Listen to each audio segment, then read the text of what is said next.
మనం నీతిమంతులుగా తీర్చిదిద్దబడ్డాము అని చాలా పెద్ద విషయము. నా స్వశక్తితో నేను సంపాదిస్తే పెద్ద విషయం అది, నేను భక్తిపరంగా ఉండి సంపాదించుకుంటేది. కానీ అలా కాదు. నీతిమంతులంగా కేవలం మనము, యేసయ్య నువ్వు నా స్వంత రక్షకుడివి, యేసయ్య నేను నీ బిడ్డగా జీవిస్తాను, నీ వాక్యానుసారంగా జీవిస్తాను అని ఒక వ్యక్తి ఎప్పుడైతే ఒక తీర్మానం చేస్తాడో వెంటనే నీతిమంతుడుగా నీతిమంతురాలుగా తీర్చిదిద్దబడుతున్నారు. Amen, praise the Lord. It is a bonus, it is a blessing. ఈ రెండు మాటలకు అర్థాలు నేను చెప్తాను ప్రియులారా. రైచియస్ అని ఇంగ్లీష్లో వాడారు. రైచియస్ అనే మాటకు అర్థం ఏంటంటే right standing in front of God.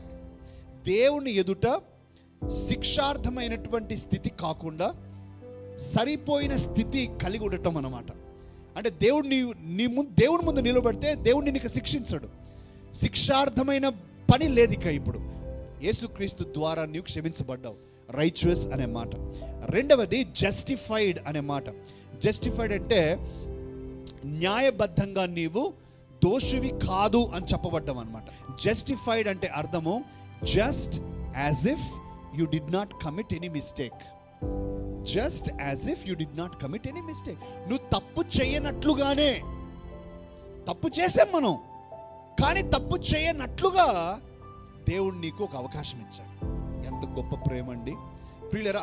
ప్రేమ దోషంలను కప్పునంటే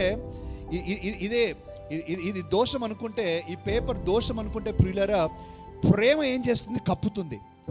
ప్రేమ దోషాన్ని తీసేయట్లా. దోషం ఉంది అక్కడ, కానీ దోషం కనిపించకుండా ప్రేమ కనిపిస్తుంది. హల్లెలూయా, ప్రైజ్ ద లార్డ్. మన జీవితంలో దేవుడు అటువంటి గొప్ప ప్రేమను, అటువంటి నీతి సంబంధమైన కార్యాన్ని మన జీవితంలో దయచేస్తూ ఉన్నాడు.